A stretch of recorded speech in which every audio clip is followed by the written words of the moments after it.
So dito na guys, makikita po natin ito po yung bunton. Ayan ho, ito po yung kanyang laman, oh. Makikita po natin yan, oh. Nakaka-missing yung karga ng bunton na ito. Oh. Ayan, oh. Siguro umiilaw ito pag sa gabi. Ito kaya yung bahay ng mga duwende. Ayan, oh. Oh, ito yung bahay ng anay. So napakaganda. Ito yung laman ng punso tinatawag.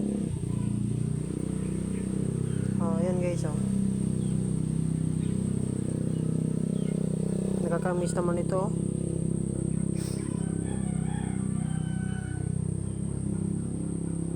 Ayan, oh guys, oh. Punso. Ayan.